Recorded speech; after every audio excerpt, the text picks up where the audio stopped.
자, 오늘의 시사평론가 리얼파트너스의 이승기 변호사 오셨습니다. 어서 오십시오. 예, 안녕하세요. 예, 머리에 뭘 쓰셨네요? 예, 머리가 커서 좀 안 들어가는데 잘 어울리면 좀 이게 법정에도 좀 쓰고 가려고.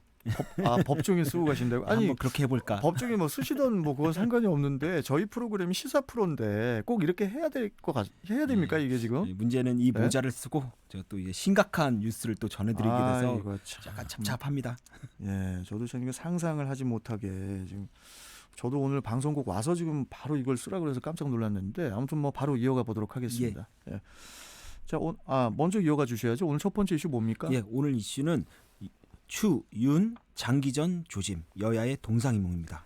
추미애 법무부 장관의 그 직무집행정지 명령에 대한 윤석열 검찰총장의 집행정지 소송의 신문 기일이 바로 오늘입니다. 예, 이번 집행정지 신청은 추 장관이 내린 이 직무정지 효력을 임시로 정지해달라는 일종의 이제 가처분 성격의 재판입니다. 예. 보통 한 번 신문기일로 이제 결과를 내는데요. 재판 결과는 빠르면 오늘 나올 수도 있고요. 늦어도 모레인 수요일 열리는 이제 법무부 징계위원회 이전까지는 나올 것으로 보입니다. 그런데 이제 이 징계위원회 이제 결정이 결국 이 법원의 판결에 좀 영향을 받을 것으로 보이는데, 예. 뭐 징계위원회에서 잘못 없음, 비위험이 없음 이렇게 나올 가능성은 없는 게, 그렇다면 추 장관이 징계위원회 소집을 안 했겠죠. 그렇죠. 결국 중징계가 예정이 되는데 중징계가 내려지면 또 소송이 이어지고 결국 추 장관과 윤석열 총장 지리한 법정 다툼 장기전이 이어질 것으로 보입니다. 사상 초유의 그 검찰총장 공백 사태를 두고 그 여론의 관심이 또 뜨거운데 어제 그 윤 총장의 감찰 업무를 담당한 검사가 그 징계 절차가 잘못됐다는 그런 그 양심 선언 또는 그 폭로를 했는데 이건 또 어떤 일입니까? 예, 해당 검사가 이제 법무부 감찰관실에서 이제 파견 근무를 했는데요. 예. 주요 사건에 대한, 그러니까 윤 총장의 이제 혐의 사실 6개 중에 하나인 주요 사건에 대한 재판부 사찰과 관련돼서 이 윤 총장의 직권남용죄가 성립되기 어렵다라고 결론 내렸고, 예. 당시 감찰 담당관실에 있는 검사들도 같은 결론을 내려서 이를 기록에 이제는 적시했다고 합니다. 그런데 이런 결론과는 달리 윤 총장에 대해서 직무집행정지 결정을 내려줬고 이거 재판부 사찰이다라고 해서 수사 의뢰까지 이뤄졌다는 건데요. 결국 이 해당 검사는 본인이 작성한 보고서에 대해서도 이 재검토 지적을 받은 적이 없는데 왜 내가 쓴 내용이 임의로 삭제된 채 이제 수사 의뢰와 같은 조치가 이루어졌냐, 매우 당혹스럽다, 그런 입장을 밝혔습니다. 예. 일단 법무부 감찰 담당관실은 또 이에 대해서 또 반론을 제기했는데요.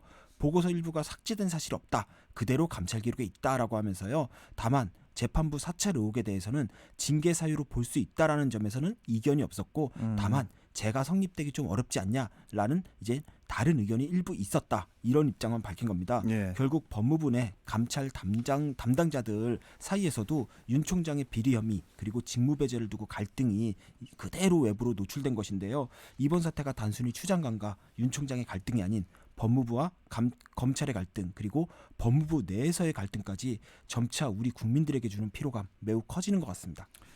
그 추 장관과 윤 총장의 갈등이 뭐 모든 뉴스를 덮었다는 표현이 맞는데 당장 그 국회 안에서도 이 문제로 지금 그 시끄럽거든요.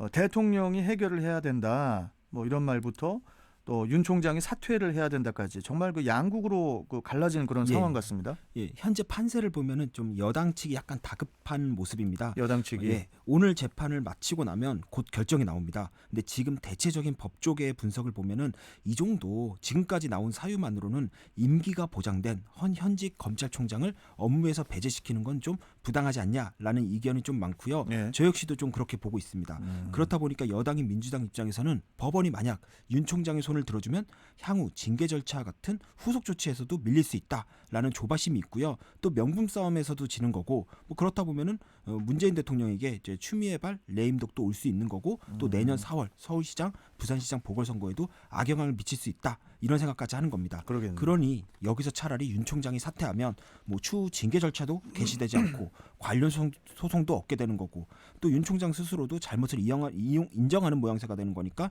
명분에서도 좋은 것입니다. 예. 그렇다 보니까 민주당 황운하 의원 같은 경우에는 윤 총장을 가리켜 이제 역사의 법정에서 대역죄인으로 다스려야 한다라고 하면서 이제 수위 높은 발언까지 하면서 자진 사퇴를 요구하고 있는 것입니다.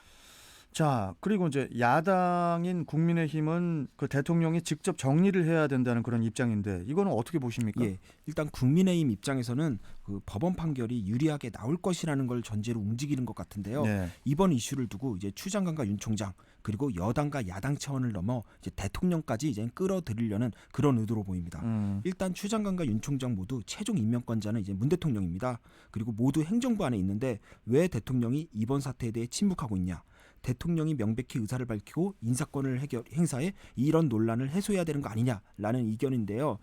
그런데 문 대통령 입장에선 참 애매한 게 일단 추 장관이 이번 직무배제 조치를 취한 게 뭐 문 대통령의 뭐 묵인이 있었다고 본다면 결국 검찰 개혁을 이유로 윤 총장을 해임을 해야 됩니다. 네. 문제는 시간이 좀 늦었다는 건데요. 이미 직무집행 정지에 대해 소송까지 이어지는 마당에서 결과도 곧 나올 건데 여기서 괜히 인사권을 행사해 윤 총장을 해임했다가 오히려 역풍을 맞을 수 있다는 겁니다. 그렇네요. 이 상황에서 법원이 윤 총장의 손을 들어주면 추 장관 선에서 이를 해결하면 되겠지만 일단 문 대통령이 입장을 공식적으로 밝혀버리면 청와대로 불똥이 튄다는 겁니다. 네. 이건 모두 현재 판세가 이제 윤 총장에게 좀 유리하게 나올 것이라는 걸 전제로 하는 거지 만약 법원이 추 장관의 손을 들어준다면 전제 자체가 달라진 거니 입장도 여야의 공수가 아마 바뀔 겁니다. 예. 사실 이 문제는 윤 총장이 지난 10월 이제 국감에서 이제 작심 발언을 했는데요.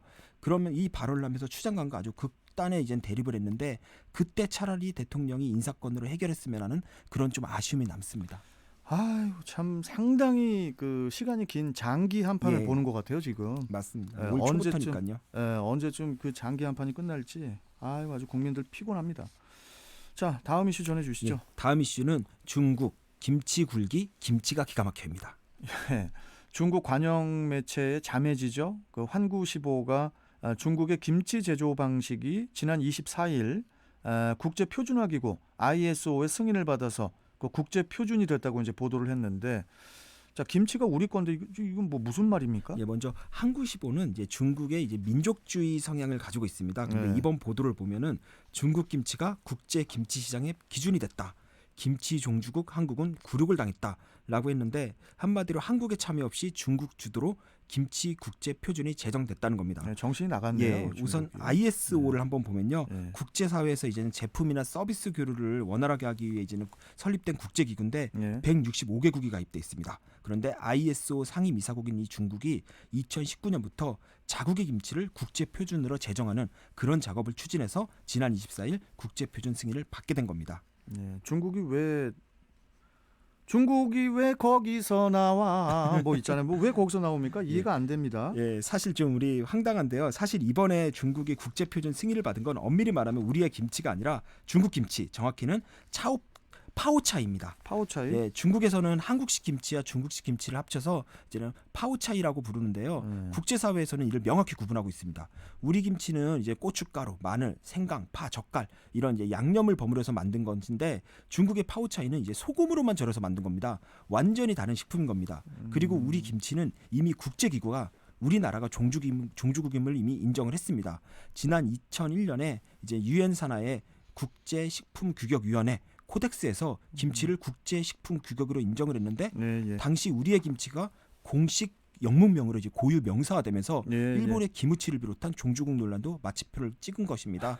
예, 결국 이번 중국이 승인받은 ISO 관련 문건 그 문건을 봐도 이건 파오차이에 가는 거지 김치에는 적용되지 않는다. 그런 내용도 함께 있고요. 알겠습니다. 예, 중국이 참 그 김치의 우리의 그 매운 맛을 아직 못 봐서 그런 예. 건지 제대로 된 김치 맛을 보고 뭐 그렇게 하든지 뭐 소금으로만 절여서 무슨. 예? 예, 맞습니다. 자, 아무튼 뭐 오늘 말씀은 여기까지 하도록 하겠습니다. 고맙습니다. 예, 감사합니다. 자, 시사평론가 리얼파트너스의 이승기 변호사와 함께했습니다.